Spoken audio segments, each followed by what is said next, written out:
12 Years a Slave அப்படிங்கிற இந்த படம் 9 ஆஸ்கார் அவார்டுகளுக்கு நாமினேட் செய்யப்பட்டு அதில் 3 ஆஸ்கார் அவார்டை இந்த படம் வின் பண்ணுது. ஒரு படம் ஆஸ்கார் அவார்டு வின் பண்ணுது அப்படின்னாலே அந்த படம் ஒரு 500 கோடி பட்ஜெட்லையோ இல்லை 1000 கோடி பட்ஜெட்லையோ மிக பிரம்மாண்டமாக எடுக்கணும் அப்படிங்கிற எந்த ஒரு அவசியமும் கிடையாது. இன்றைக்கி நம்ம பார்க்கக்கூடிய இந்த படம் ஒரு மனுஷனோட உண்மையான வரலாற்றில் என்ன நடந்துச்சு அப்படிங்கிறது தான் இன்றைக்கி நம்ம திரைப்படமாக 12 Years a Slave அப்படிங்கிற படத்தை பார்க்க போகிறோம். அந்த மனுஷன் கிட்டத்தட்ட 12 வருஷமாக தன்னோட குடும்பத்தை பிரிஞ்சு 12 வருஷமாக அடிமையாக வாழ்ந்துட்டுருக்காரு.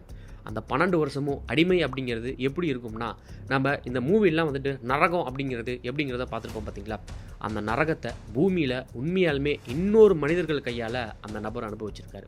இந்த படத்தோட உண்மையான ஸ்டோரி என்ன அப்படின்னு சொல்லி பார்த்தோம்னா, 18ஆம் நூற்றாண்டோட இடைக்கால கட்டத்தில் அமெரிக்காவில் நீக்ரோ மக்கள் அப்படின்னு சொல்லக்கூடிய கருப்பின மக்களுக்கு என்ன மாதிரியான கொடுமையிலும் அநீதியும் நடந்துச்சு அப்படிங்கிறது தான் இந்த படத்தோட ஸ்டோரியே.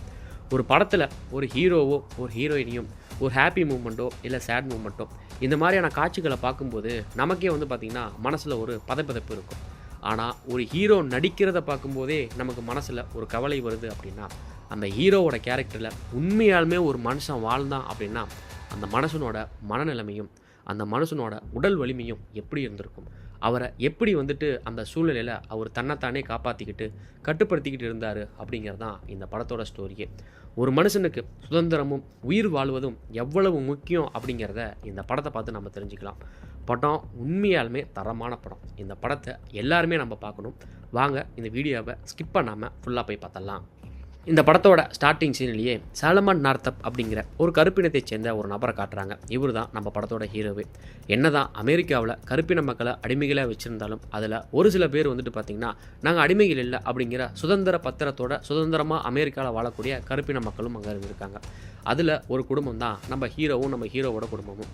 நம்ம ஹீரோவோட தொழில் என்ன அப்படின்னு சொல்லி பார்த்தோம்னா வயலின் வாசிக்கிறது தான். அதில் வரக்கூடிய வருமானத்தை வச்சுட்டு அந்த நியூயார்க் நகரத்தில் நம்ம ஹீரோவும் ஹீரோவோட குடும்பமும் ரொம்ப சந்தோஷமாக வாழ்ந்துட்டு இருக்கிறாங்க.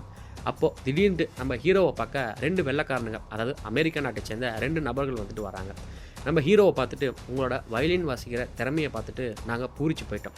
நீங்கள் இங்கே லோக்கலில் நடக்கக்கூடிய அந்த ஃபங்க்ஷனில் மட்டும் உங்கள் திறமையை காட்டாதீங்க, எங்களோட வாங்க, நாங்கள் சொல்லக்கூடிய அந்த இடத்துல உங்களோட திறமைகளை காட்டுங்க, உங்களுக்கு நிறையா சம்பளம் கிடைக்கும் அப்படின்ட்டு நம்ம ஹீரோவை பார்த்து சொல்கிறாங்க.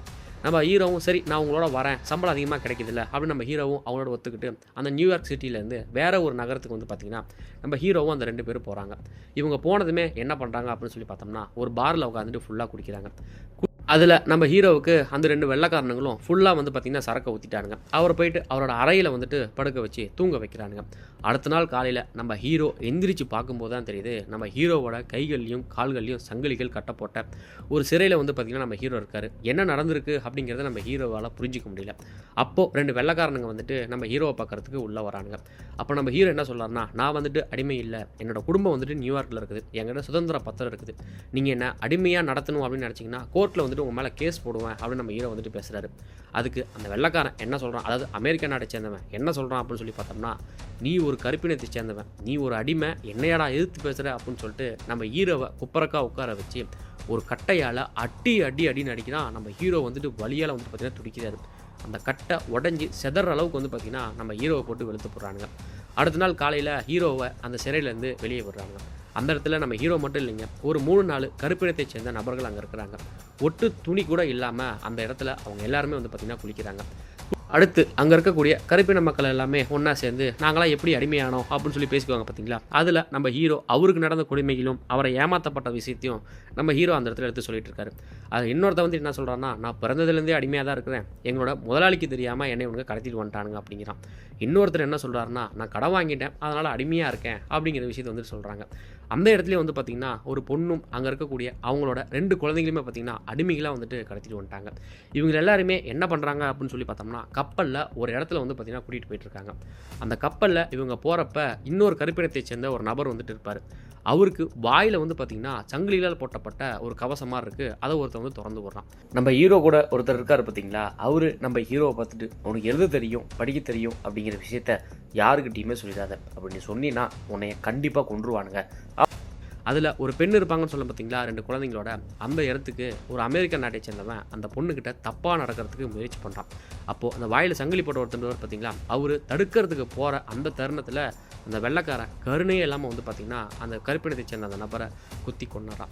நம்ம ஹீரோ கூட ஒருத்தர் இருப்பார். அவங்க 2 பேர் சேர்ந்து தான் கப்பல்லே வந்து பார்த்திங்கன்னா அவரோட உடலை வந்துட்டு அந்த கருப்பினத்தை சேர்ந்தவரோட உடலை வந்துட்டு கடலில் வந்து பார்த்திங்கன்னா தூக்கி போடுறாங்க. அடுத்து இவங்கெல்லாம் எங்கே போகிறாங்க அப்படின்னு சொல்லி பார்த்தோம்னா, நம்ம ஆடு மாடு விற்பனை சந்தை இருக்கும் பார்த்தீங்களா, அந்த மாதிரி இருக்கக்கூடிய இடத்துக்கு இந்த கருப்பின மக்களை கூட்டிகிட்டு போகிறாங்க. அப்போது ஒருத்தன் வந்து சொல்லுவான் பார்த்தீங்களா, என்னோட முதலாளிக்கு தெரியாமல் என்னை கடத்தி கூட்டிகிட்டு வந்துட்டாங்க அப்படின்ட்டு. அந்த முதலாளி அங்கே கரெக்டாக வந்துடுறாப்புல. வந்துட்டு தன்னோட அடிமையை வந்துட்டு அவர் அங்கேருந்து கூட்டிகிட்டு போயிடுறாங்க. மீதி இருக்கக்கூடிய அந்த கருப்பின மக்களாக இருப்பாங்க பார்த்தீங்களா, அதை ஒருத்தன் கண்ணாடி போட்ட ஒருத்தர் இருப்பான். அவங்க எல்லாருமே வந்துட்டு விலைக்கு வாங்கிக்கிறான். விலைக்கு வாங்கிட்டு இந்த ஆடுகளையும் மாடுகளையும் எப்படி நம்ம வண்டியில் கூட்டிகிட்டு போவோம், அந்த மாதிரி ஒரு வண்டியில் ஒரு இடத்துக்கு போய் கூட்டிகிட்டு போகிறான். அந்த இடத்துல போய் என்ன பண்ணுறான் அப்படின்னு சொல்லி பார்த்தோம்னா, இந்த பண்ணையில் முதலாளிகள் இருப்பாங்க பார்த்தீங்களா, அவங்க பண்ணையில் வேலை செய்கிறதுக்கு இந்த கருப்பின மக்களை தான் அடிமைகளாக பயன்படுத்துவாங்களாம். அப்படி இருக்கக்கூடிய முதலாளிகள் அங்கே இருக்கக்கூடிய தரமான, அதாவது வலுவாகவும் அதே மாதிரி வெயிட்டை இருக்கக்கூடிய கருப்பின மக்களாக இருப்பாங்க பார்த்தீங்களா, அவங்கள செலக்ட் பண்ணி ஒவ்வொருத்தனா நம்ம ஹீரோவோட சேர்ந்து ஒரு தாயும் அவங்களோட 2 குழந்தைங்களும் இருப்பாங்க பார்த்தீங்களா, அதில் ஒரு பையன் வந்துட்டு இருப்பான். அந்த பையனை ஒரு முதலாளி விலைக்கு வாங்குறதுக்கு வரும்போது அந்த பையனோட தாய் வந்துட்டு கதறி அழுகுறாங்க. அவங்க என்னதான் இருந்தாலும் ஈவு இறக்கமே இல்லாமல் தாய்கிட்ட இருந்து அந்த பையனை வந்துட்டு ஒருத்தன் விலைக்கு வாங்கிக்கிறான். அடுத்து பார்க்கறதுக்கு ஒரு நல்ல ஒரு மாதிரி இருக்கார். அவரை பார்த்து இந்த கருப்பினத்தை சேர்ந்த பெண் வந்துட்டு என்ன சொல்கிறாங்கன்னா, என்னையும் என்னோட குழந்தையும் நீங்கள் விலைக்கு வாங்கிக்கங்க, உங்களுக்கு நாங்கள் உண்மையாக வேலை பார்ப்போம் அப்படின்னு கதறி அழுகுறாங்க. அப்போது இவங்க எல்லாரையுமே மொத்தமாக ஒரு கண்ணாடி பணம் விலைக்கு வாங்கினா பார்த்தீங்களா, அவனை கூப்பிட்டு இந்த முதலாளி வந்துட்டு அவங்க 2 பேரையுமே நான் விலைக்கு வாங்கிக்கிறேன் அப்படின்னு சொல்லி பேசுகிறான். அதுக்கு அந்த கண்ணாடி போட்டவன் என்ன சொல்கிறான்னா, அந்த தாயாக இருக்கக்கூடிய அந்த பொண்ணை மட்டும் வேணால் கூப்பிட்டு போ, அந்த குட்டி பொண்ணு இருக்காங்க பார்த்தீங்களா, அந்த பொண்ணோட பொண்ணு, அந்த பொண்ணு பார்க்குறதுக்கு அழகாக இருக்கா, அவளை வேறு தொழிலுக்காக நான் கொடுக்க போகிறேன் அப்படிங்கிற விஷயத்தை வந்துட்டு சொல்கிறான். தன்னோட தாயோட கண்ணு முன்னாடியே தன்னோட பையனையும் பிரிச்சிட்டானுங்க, அதே மாதிரி அந்த பொண்ணோட குழந்தையும் பிரிச்சிட்டானுங்க. நம்ம ஹீரோ என்ன பண்ணுறாரு அப்படின்னு சொல்லி பார்த்தோம்னா, இந்த முதலாளியை பார்க்குறதுக்கு நல்லவராக இருக்காரு அப்படின்னு சொல்லிட்டு இவரோட வயலின் திறமையை வந்துட்டு காட்டிகிட்டு இருக்கிறாங்க. மீதி இருக்கக்கூடிய அடிமைகள் யாருன்னு சொல்லி பார்த்தோம்னா, குழந்தைங்களை பிரிஞ்ச தாயும் நம்ம ஹீரோவும் தான். அவங்க 2 பேரையுமே இந்த நல்ல முதலாளி மாதிரி ஒருத்தர் இருக்கார் பார்த்தீங்களா, அவர் வந்துட்டு இவங்க வீட்டுக்கு கூட்டிகிட்டு போயிடுறாங்க. கூட்டிகிட்டு போனதுமே அங்கே இருக்கக்கூடிய மீதி அடிமைகளோட சேர்த்து ஒருத்தர் வந்துட்டு இங்கே என்ன வேலை பண்ணணும் அப்படிங்கிற விஷயத்தை வந்துட்டு சொல்கிறான். ஆக்சுவலாக நம்ம ஹீரோவுக்கும் அங்கே இருக்கக்கூடிய கருப்பின மக்களுக்கும் என்ன வேலை, அவரோட பண்ணையில், அதாவது நல்ல முதலோட பண்ணையில் என்ன வேலை அப்படின்னு சொல்லி பார்த்தோம்னா, மரத்தை வெட்டுறதான் இவங்களோட வேலையை. டெய்லியும் போகிறது காட்டில் இருக்கக்கூடிய மரங்களை வெட்டிட்டு வருது. நம்ம நல்ல முதலாளியும் வாரத்தில் ஒரு நாள் வந்துட்டு பைபிளில் இருக்கக்கூடிய முக்கியமான விஷயங்களை வந்துட்டு அங்கே இருக்கக்கூடிய கருப்பின மக்களுக்கு எடுத்து போயிட்டு இருக்காரு. நம்ம நல்ல முதலாளியும் அவர் கூட இன்னொருத்தர் இருப்பார்.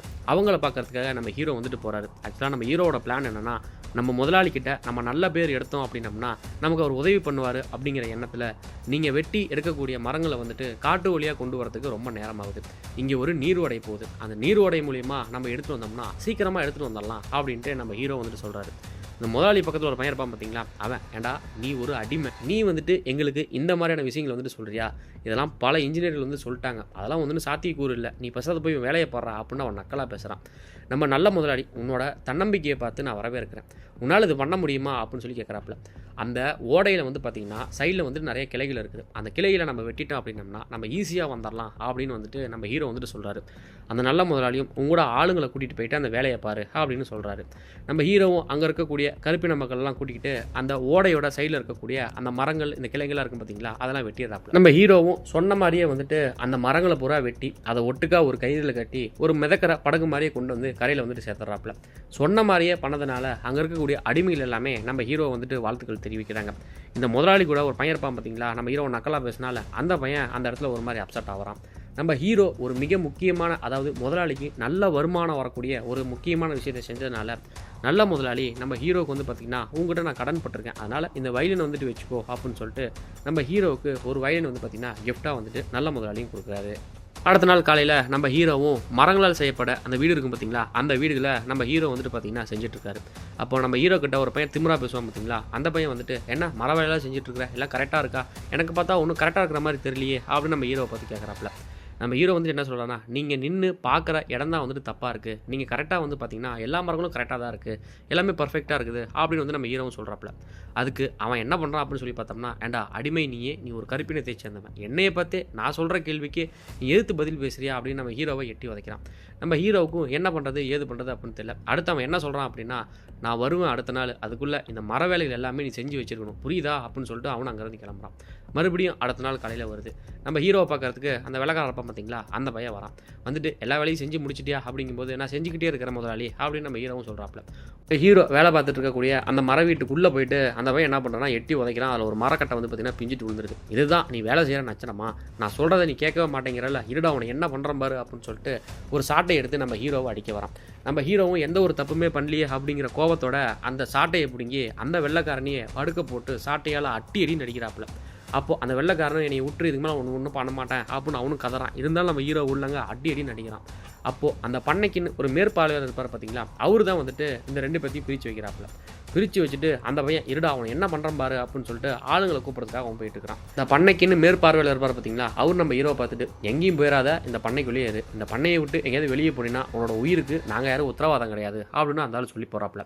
நம்ம ஹீரோவும் அந்த மர வேலை செய்கிற அந்த இடத்துலேயே உட்காந்துட்டு இருக்காரு. சரியாக அந்த பையன் குதிரையில் போயிட்டு ஒரு 3 பேரை கூட்டிகிட்டு வந்தாரான்.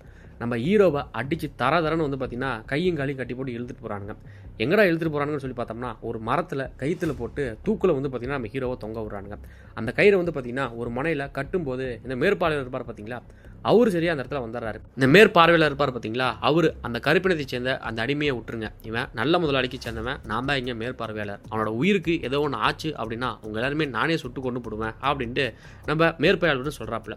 அவர் துப்பாக்கியை காட்டினதுமே நம்ம ஹீரோவை தூக்குலேயே அப்படியே வந்து பார்த்தீங்கன்னா போட்டுட்டு அந்த பசங்க அங்கேருந்து ஓடி போயிடுறானுங்க. நம்ம ஹீரோவோட கழுத்து வந்து பார்த்தீங்கன்னா அந்த கயிற்றுல நல்லா மாட்டிக்கிச்சு.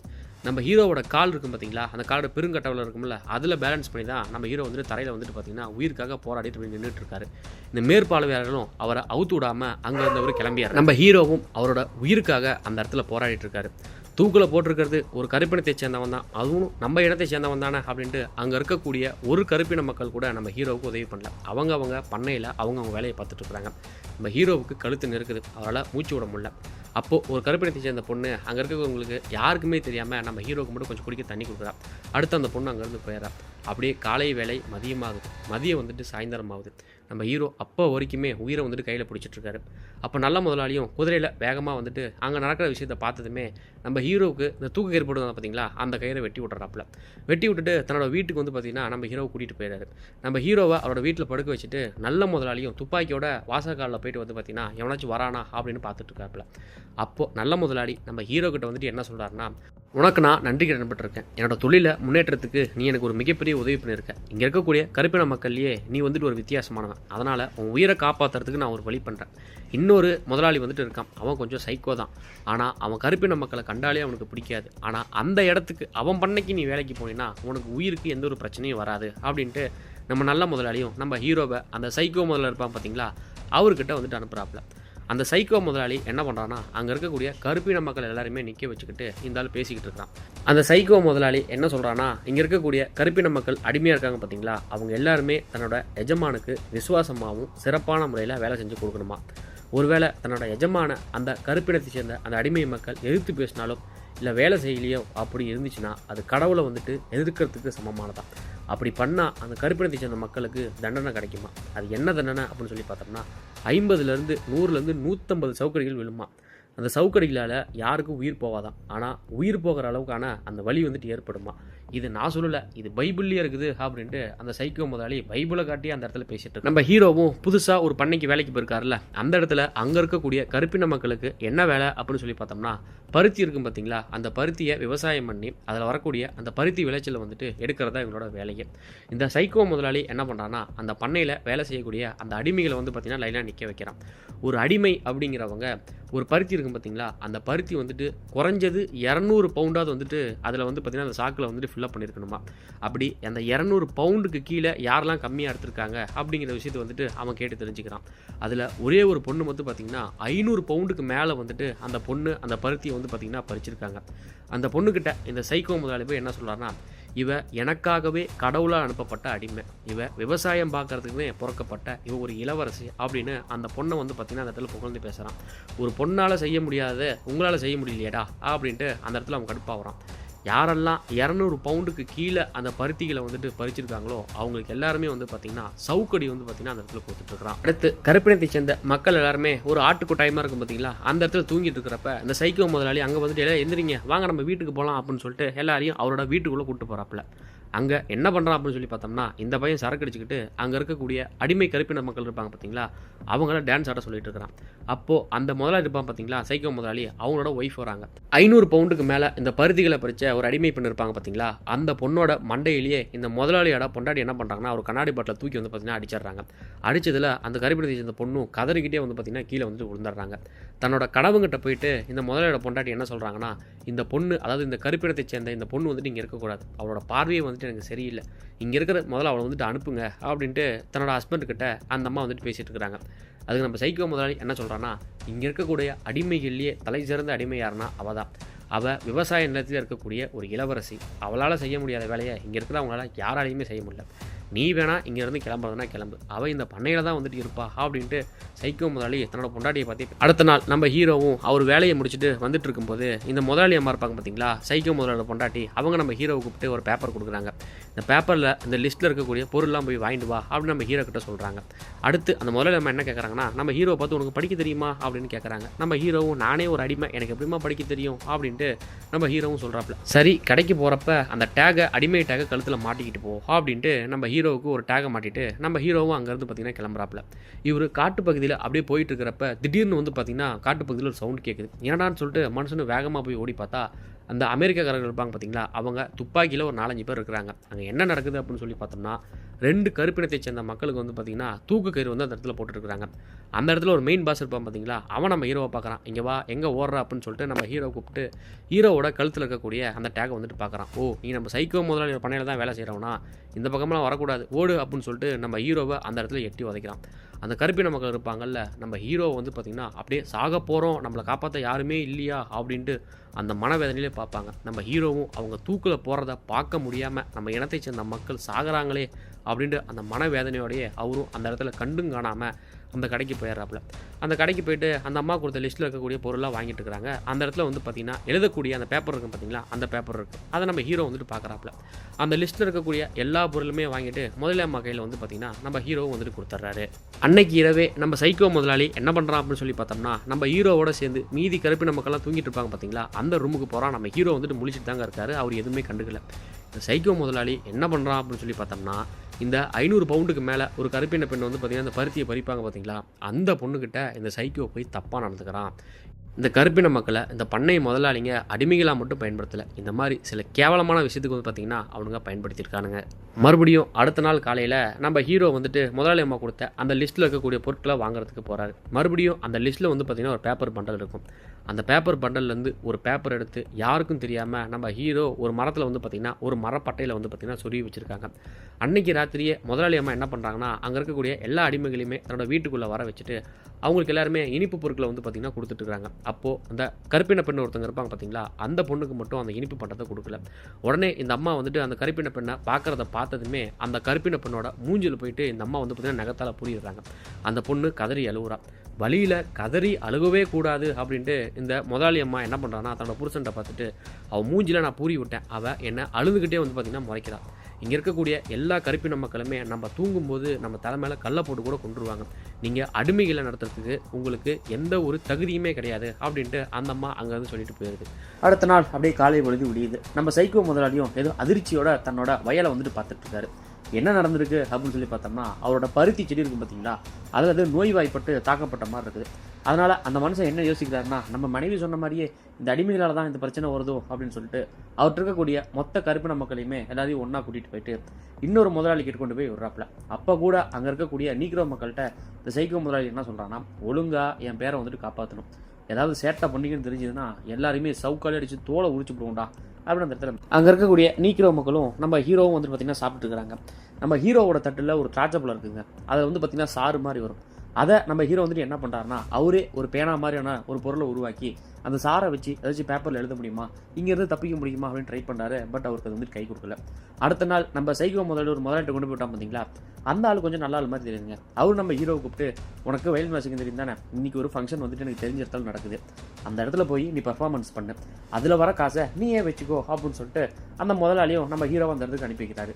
நம்ம ஹீரோவும் அந்த இடத்துல நல்லபடியாக வந்துட்டு வயலின் வாசிட்டு அவருக்கு தேவையான அவருக்கு கொடுக்கக்கூடிய அந்த கூலியை வாங்கிட்டு அடுத்து நம்ம ஹீரோவும் ஹீரோ கூட இருக்கக்கூடிய அந்த கருப்பின மக்களும் எங்கடா குரூப்பாக எல்லாம் நடந்து போயிட்டு இருக்காங்க அப்படின்னு சொல்லி பார்த்தோம்னா, இந்த சைக்கோ முதல்ல இருப்பான் பார்த்தீங்களா, அவனோட பண்ணைக்கு தாங்க போகிறாங்க. அந்த இடத்துல அந்த ஆள் அவங்களோட அடிமைகள் எல்லாருமே வந்து பார்த்தீங்கன்னா வரவேற்றுட்டு இருக்காப்புல. அப்போ நம்ம ஹீரோவை பார்த்துட்டு என்ன அவங்க அங்கே நல்லா மரியாதை கொடுத்துருப்பாங்க போல இருக்குது, போ உன் தோலை உரிக்கிறதுக்கான நேரம் வராமையாக போயிடப்போகுது அப்படின்ட்டு நம்ம ஹீரோவை ஒரு வார்னிங் பண்ணி தாங்க அந்த ஆள் அனுப்புகிறான். இந்த பஞ்செல்லாம் பறிப்பாங்க பார்த்தீங்களா, அதில் எப்பயும் போல மாதிரி யார் யார் என்னென்ன இடம் அப்படின்னு கணக்கு எடுக்கிறதுல நம்ம ஹீரோ வந்துட்டு கொஞ்சம் கம்மியாக பறிச்சிட்டார் போல இருக்குது. அதனால் நம்ம ஹீரோவுக்கு அந்த இடத்துல முதுகு கிளியர் அளவுக்கு சவுக்கடியில் வந்து பார்த்தீங்கன்னா தண்டனை கொடுக்குறாங்க. அந்த சவுக்கில் அடிப்பான் பார்த்தீங்களா, அவன் தான் வந்துட்டு நம்ம ஹீரோவுக்கு முதுகில் வந்து பார்த்தீங்கன்னா மருந்து போட்டுருக்கான். அப்போ அந்த சவுக்கில் அடிக்கிறவன் என்ன சொல்கிறான்னா, இதெல்லாம் வந்துட்டு நான் வேணும்னே பண்ணல, இந்த மாதிரி அடிமைகளை அதாவது கருப்பின மக்களை நான் சவுக்கால் அடிக்கும்போது என் மனசே வந்து பார்த்தீங்கன்னா பதப்பதைக்கும், இருந்தாலும் வேறு என்ன பண்ணுறது, காசுக்காக நான் பண்ணி தான் ஆகணும், எனக்கு குடும்பம் இருக்குது இல்லை, இந்த தொழிலை விட்டு போகலான்னு தான் நானும் பார்க்குறேன் அப்படின்னு அந்த இடத்துல அந்த பேசி இந்த சவுக்கடி கொடுக்குறதுக்குனே ஒரு ஆள் இருப்பான் பார்த்தீங்களா, அந்த ஆளோட அறைக்கே நம்ம ஹீரோ வந்துட்டு வந்துடுறாரு. வந்ததுமே அந்த ஆளை பார்த்துக்கிட்டு கையெடுத்து நான் உங்களை கும்புறேன், எனக்கு நீங்கள் ஒரு உதவி பண்ணணும், அந்த உதவியை நீங்கள் பண்ணீங்க அப்படின்னா உங்களுக்கு நான் காசு கொடுக்குறேன், நான் கொஞ்சம் வேலை செஞ்சு நான் காசுகளை சேர்த்து வச்சுருக்கேன், எனக்காக அந்த உதவி பண்ணுங்கள், இந்த உதவியை உங்களால் பண்ண முடியலன்னா கூட தயவு செய்து இந்த உதவியை உங்ககிட்ட கேட்டதா நீங்கள் யார்ட்டையும் சொல்லிடாதீங்க அப்படின்ட்டு நம்ம ஹீரோ வந்துட்டு சொல்கிறாப்புல. அந்தாலும் சரி என்ன உதவி அப்படின்னு கேட்குறாப்புல. நம்ம ஹீரோ வந்துட்டு ஒரு லெட்டர் எழுதி வைக்கிறாராமா, அந்த லெட்டரை மட்டும் நீங்கள் ஒரு போஸ்ட்டில் போட்டுருங்க, இந்த விஷயத்தை யார்ட்டையும் சொல்லிடாதீங்க, நீங்களும் மறந்துடுங்க, கண்டிப்பாக எனக்காக பண்ணுவீங்களா அப்படின்னு நம்ம ஹீரோ வந்துட்டு ரொம்ப கெஞ்சி கேட்குறாப்புல. அதுக்கு அந்தாலும் சரி நீ காசு கொடு, நான் உனக்கு அந்த உதவியை பண்ணுறேன் அப்படின்னு அந்த இடத்துல வாங்க கொடுக்குறான். நம்ம ஹீரோவும் இரவு நேரத்தில் பயத்தோடய வந்து பார்த்தீங்கன்னா யாராவது வருவாங்களா அப்படின்னு சொல்லி சுற்றியும் முற்றியும் பார்த்துருக்காங்க. அவர் லெட்டர் வந்துட்டு எழுதிட்டு இருக்காரு. அவர் லெட்டரை எழுதி முடிச்சுட்டு அவர் அறையில் தூங்கும்போது அந்த இடத்துக்கு சரியாக சைக்கோ முதலாளி வந்தாராம். அவன் என்ன பண்ணுறான்னா நம்ம ஹீரோவை மட்டும் எழுப்பி தோல் மேலே கை போட்டுக்கிட்டு பேசிக்கிட்டே போயிட்டு இருக்கிறான். ஏண்டா என்கிட்ட வேலை செய்கிற அந்த சவுக்கடி இருப்பான் பற்றியா, அவங்ககிட்டயே நீ ஒரு லெட்டரை எழுதி கொடுத்து அதில் போஸ்ட்டில் போட்டு இந்த வேலையை செஞ்சுன்னா நீ உனக்கு காசு கொடுக்குறதான் சொன்னியாமே, இந்த விஷயம் மட்டும் உண்மையாக இருந்துச்சு அப்படின்னா உன தோலை உரிச்சு தொங்க விட்டுருவான், என்கிட்ட மறைக்காம உண்மையை சொல்லு அப்படின்னு அந்த சைக்கோ முதலாளி கேட்குறான்.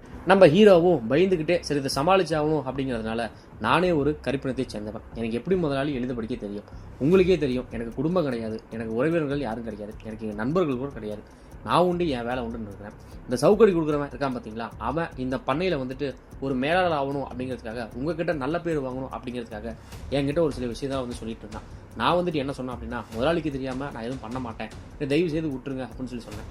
அந்த பையன் போதையில் கூட வந்து பார்த்தீங்கன்னா உங்களை தவறாக வந்துட்டு பேசியிருக்கான், அவன் உங்களை குழப்ப பார்க்குறான், அவனை நீங்கள் நம்பாதீங்க அப்படின்ட்டு நம்ம ஹீரோ வந்துட்டு சொல்லிட்டு இருக்காப்புல. நம்ம சைக்கோ முதலாளி என்ன பண்ணுறான் அப்படின்னா சரி நீ சொல்கிறது மட்டும் பொய்யா இருந்துச்சுன்னு வச்சுக்கோவேன், உன்னை சவுக்காலேயே அடித்து உன் தோலை உரிச்சு தொங்க விட்டுருவோண்டா அப்படின்ட்டு நம்ம ஹீரோவை மிரட்டிட்டு சைக்கோ முதலாளியும் அங்கேருந்து கிளம்பிடுறாரு. நம்ம ஹீரோவும் இந்த நரகத்துலேருந்து தப்பிக்கிறதுக்கு ஒரே வாய்ப்பு இந்த லெட்டர் போனால் மட்டும்தான், இப்போ அதுவும் நடக்காமல் போயிடுச்சு அப்படின்ட்டு அந்த லெட்டரை தன்னோட கையாலேயே வந்து பார்த்தீங்கன்னா எரிக்கிறாப்புல. அடுத்த நாள் காலையில் அந்த பண்ணையில் ரொம்ப நாள் வேலை செஞ்ச ஒரு கருப்பினத்தை சேர்ந்த ஒரு நபர் வந்துட்டு இறந்துறாரு. அதனால் அங்கே இருக்கக்கூடிய மொத்த கருப்பின மக்களுமே அவருக்கு குழி தோண்டி புதைச்சி அவங்க மொழியில் வந்து பார்த்திங்கன்னா அவங்க சடங்குல ஒரு பாட்டு பாடுறாங்க. அந்த பாட்டை கூட நம்ம ஹீரோ வந்துட்டு பார்த்திங்கன்னா அழுதுகிட்டே பாடுறாரு. இதே நிலமை தான் நமக்கு வருமோ, நம்ம குடும்பத்தையும் பார்க்காம நம்ம மனைவியும் பார்க்காம சுதந்திரமாக இல்லாமல் நம்ம அடிமையாகவே செத்துருமோ அப்படின்ட்டு அழுதுகிட்டே அந்த மனுஷன் பாட்டு பாட்டுக்கிறாப்புல. அடுத்து சைக்கோ முதலோட வீட்டில் வந்து பார்த்திங்கன்னா ஒரு மர வீடுகளை வந்து கட்டிட்டு இருக்கிறாங்க. இது யார் கட்டுறது அப்படின்னு சொல்லி பார்த்தோம்னா அமெரிக்க நாட்டை சேர்ந்த ஒரு நபர் தாங்க கட்டிட்டு இருக்காரு. இவரை பார்க்க கொஞ்சம் நல்ல மனுஷனாக இருக்காப்புல. அவர்கிட்ட சைக்கோ முதலாளி வந்துட்டு என்ன சொல்கிறான்னா, இந்தாப்பா வெயிலில் வேர்வை விறுவிறுக்க வேலை செய்கிற, கொஞ்சம் சரக்கு அடிக்கிறியா அப்படின்னு சொல்லிட்டு சரக்கு வந்துட்டு கொடுக்குறாப்புல. அதுக்கு அவர் வந்துட்டு என்ன சொல்கிறாருன்னா, உனக்கு மனசாட்சி அப்படிங்கிறதுலாம் ஒன்று இருக்குதா, உங்கள்கிட்ட இருக்கக்கூடிய அடிமைகளை வந்துட்டு நீ எவ்வளோ கொடூரமாக நடத்துறங்கிறது எனக்கு நல்லாவே தெரியும், எப்படி நீ என்கிட்ட வந்துட்டு இதெல்லாம் கேட்குற அப்படின்ட்டு அந்த புதுசாக வந்த நபரும் வந்துட்டு சைக்கோ முதலாளி வந்து பற்றி கேட்குறாப்புல. இங்கே இருக்கக்கூடிய கருப்பின மக்கள் எல்லாருமே வந்துட்டு அடிமைகள் தான், அவங்க நமக்காகவே அடிமைகளாகவே பிறந்தவங்க அப்படின்ட்டு நம்ம சைக்கோ முதலாளி சொல்கிறாப்புல. அதுக்கு அந்த புதுசாக வந்தவர் என்ன சொல்கிறாருன்னா, நிறத்தில் மட்டும்தான் அவங்க வேறு, பட் அவங்களும் வந்துட்டு பார்த்திங்கன்னா நமக்கு மனிதர்கள் தான், நமக்கு என்ன உணர்ச்சி இருக்குதோ அதே தானே அவங்களுக்கு இருக்குது. இப்போ ஒருவேளை நீ அவங்கக்கிட்ட அடிமையாகி அவங்க உனக்கு முதலாளியாக இருந்தால் நீ எப்படி வேதனைப்படுவ அப்படின்ட்டு அந்த புதுசாக வந்தவர் சைக்கோ முதலாளி பற்றி கேட்குறாப்புல. அதுக்கு அந்த சைக்கோ முதலாளி என்ன சொல்கிறாருன்னா, என்றைக்குமே ஆடுங்கிறது ஆடு தான், மனுஷங்கிறவன் மனுஷன் தான், இவங்க எல்லாருமே நமக்கு ஆடுகள் மாதிரி, இவங்க தேவைக்கு நம்ம பயன்படுத்திட்டு நம்ம வெட்டிடணும், நீ சொல்கிற மாதிரி என்றைக்குமே இவங்க நமக்கு மேலேயாகும், நாம் இவங்களுக்கு கீழேயாகவும் நம்ம இருக்கவே மாட்டோம், இது நடக்கவே நடக்காது அப்படின்ட்டு சைக்கோ முதல்ல அந்த இடத்துல திமிரா பேசுகிறான். இந்த கருப்பின மக்களுக்காக இந்த ஒருத்தர் பேசினார் பார்த்தீங்களா, அவரை நம்ம ஹீரோ நல்லா வந்துட்டு பார்த்தீங்கன்னா நோட் பண்ணிக்கிறாரு. அடுத்து இந்த பண்ணையிலே வந்துட்டு அதிகமாக ஒரு பொண்ணு வேலை செய்யும் பார்த்தீங்களா, அந்த பொண்ணு பண்ணையில் நில பிறகுது. ஆனால் அந்த சைக்கோ முதலாளி அங்கே இருக்கக்கூடிய நீக்ரோ மக்கள்கிட்ட பார்த்துட்டு அவள் எங்கே போயிட்டா அப்படின்னு சொல்லி மிரட்டி கேட்டுட்டு இருக்கிறாப்புல. அந்த பொண்ணும் கொஞ்ச நேரம் கழிச்சு அந்த பண்ணைக்கு வரும்போது சைக்கோ முதலாளி ஓடி வந்து அந்த பொண்ணை வந்து பிடிச்சிக்கிறான். எங்கே இங்கேருந்து தப்பிச்சு போவா பார்த்தியா, உனக்கு பாரு சவுக்கடி கொடுக்குறேன் பாரு அப்படின்னு சைக்கோ முதலாளி சொல்கிறான்.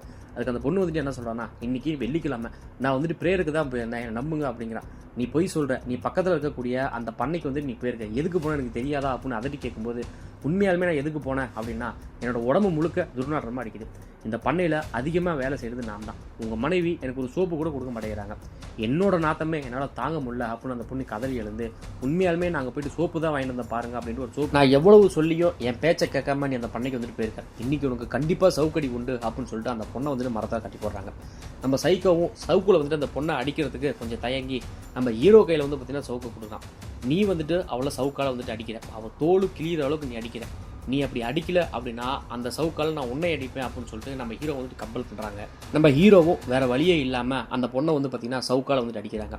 அந்த அடியில் கூட அந்த பொண்ணு வந்து பார்த்தீங்கன்னா வழியில் துடிச்சிட்டு இருக்கா.